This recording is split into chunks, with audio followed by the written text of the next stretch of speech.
Hey, thanks for making time. I must admit, I'm feeling really frazzled lately.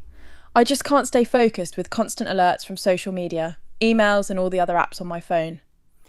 Hey, yeah, thanks for meeting today. Yeah, and I had noticed lately you'd seemed a little bit distracted. This something new for you, or has this been going on for a while?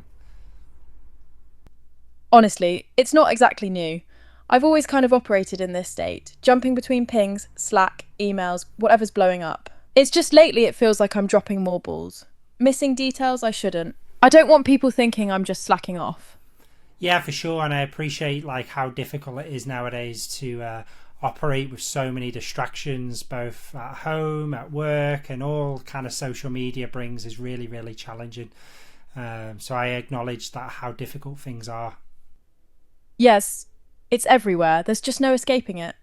And honestly, I get a little defensive because I don't want it to sound like I'm blaming tech for everything, but I can't pretend it's not a huge part of it. At work, it's constant. If I don't answer quick, I feel like I'm letting people down.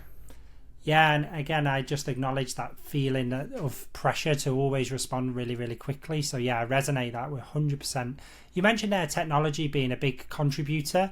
Are there some other factors you think are maybe contributing to your tendency to get distracted?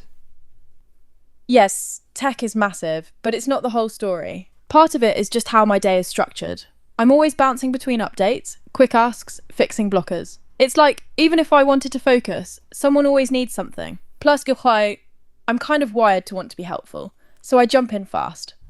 Yeah, I get that, and I always want to be helpful as well. I'm a people pleaser, so I love jumping in to help and solve things as well. So when something comes on my agenda, I'm always wanting to be as helpful as possible, which, like you said, can have a bit of an impact on your priority list. Exactly. I mean, I want to be the go to for the team, but that backfires. Half my day ends up reacting instead of actually moving the big stuff forward. And then I just feel guilty for not finishing what actually matters. Yeah, 100%. What have you explored that could be some options to kind of solve this? I've tried things like muting notifications or blocking calendar time, but honestly, it feels like I'm just waiting for something urgent to pop up anyway. If I go dark for too long, I worry people will think I'm checked out or ignoring them. So, yeah, it's tough to actually stick to any of it.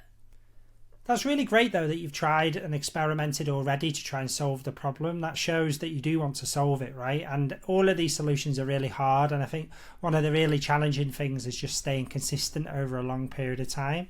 What are some other things that you could try that maybe you haven't tried so far? Honestly, it's hard to even think of new things that don't just make me less available. Like, I've seen advice about focus hours or setting status messages, but those feel kind of performative here. People ignore them if something's urgent. I guess I could try more structured check in times, but it feels risky. Yeah, so Tam, you've brought up a couple of times maybe some like feelings behind all of this kind of feeling of not wanting to let other people down. Can you tell me a little bit more about that? Where's that coming from? What are some of the kind of drivers behind that? Yeah, that's deuce. That's definitely a big piece. I grew up in a family where being reliable meant everything. Like, if someone needed you, you showed up. And early jobs reinforced it. Managers praised me for being super responsive, not for deep work. It's just wired in, I guess. Yeah, and I appreciate you sharing that kind of background there. And yeah, clearly it's kind of something that's deep within your values and your habits. So it's going to be hard to change very, very quickly. Exactly, it runs deep, so it's not like flipping a switch. I get a little prickly when it seems like people expect me to just stop caring about being dependable. I can't just ignore pings without feeling like I'm letting someone down. I hear you. And again, I just want to acknowledge this is not a simple problem to solve.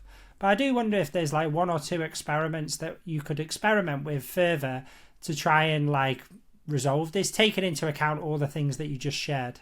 Maybe. I mean, I'd be willing to try something small, like blocking off a half hour and warning people first, just to see how it goes. But honestly, if it backfires and I miss something important, that's on me. That risk is what holds me back. Yeah, what else could you do that kind of works with that risk and that feeling rather than ignoring it? What might be some interesting novel solutions that you could try that doesn't ignore that reality but sort of leans into it? I guess maybe I could create a shared doc or Slack thread where people can drop anything non urgent during my focus block. That way, I'm not totally shutting people out, and they know I'll get to it. It'd help with the guilt, but I still worry about missing something big. Yeah, I hear that. And again, I appreciate you kind of try and work through some ideas to try and solve this. I really like the ideas that you're bringing forward. They're different and they might help, right? And again, I don't think it's ignoring that feeling of letting things slip. You should lean into that and embrace that's who you are and find solutions that can work for you. The solutions that work for you might not work for others and vice versa. Yeah, it feels good to hear that. I just get a bit defensive because sometimes it sounds like people want me to just stop caring about being responsive. But I do want to try something that fits how I actually work, not just some ideal. That's the only way it'll stick. 100%. So do you want to just summarise what your next steps would be? I know we've been talking for a little while now, so do you want to just maybe summarise what we spoke about and what some of your next action steps might be? Sure. So, I'm going to try blocking off a focused half hour, CERN, but telling the team ahead of time so it doesn't blindside anyone. I'll also set up a thread or doc for non-urgent stuff during that time. That way, I'm not just vanishing, but I can test if I actually get deeper work done. Yeah, amazing. Really, really good. And I'm really encouraged that you've kind of come up with some ideas that you can experiment with. I know you used the word there, try blocking off. Sometimes that's a bit of a mental barrier when we use the word try. Actually, that can be a mental blocker for us. So could you turn that try into a will? All right. I will block off that half hour for focus and set up a thread so people can flag stuff. No more try. I'll actually do it and see what happens. Still, if something urgent falls through, that's on me. But I get your point about committing. And what can I do to help you be successful for this? Honestly, just having you back me up if anyone pushes back would help. Like, if someone complains I wasn't instantly available, knowing you're okay with me protecting that focus block would go a long way. I don't want to get thrown under the bus for it. Yeah, I love that, and I will do my best to kind of help you stick to this commitment. Do you think there's anything else you could do that could increase your chances that this time these experiments are going to work out for you? Maybe I could do a quick check-in after a week, like actually look at what I got done in those focus blocks, not just how I felt. If I can see real progress, it might quiet that voice saying I'm slacking. But honestly, I'm still skeptical it'll be that easy. Well, I appreciate you sharing all this today, and I'm excited to see the progress that we can make this week. Should we maybe check in at the end of the week and see how things are going? Hey, so score 82 out of 100. I think I did pretty well in that conversation, to be honest. Did a lot of active listening, showing empathy and understanding for the situation. Did that a lot at the very start of the conversation. I also helped them explore the root cause, where we discovered that actually some of it ties back to kind of their upbringing and their early career experiences that reinforced this idea that they couldn't let things slip and they needed to be on top of everything.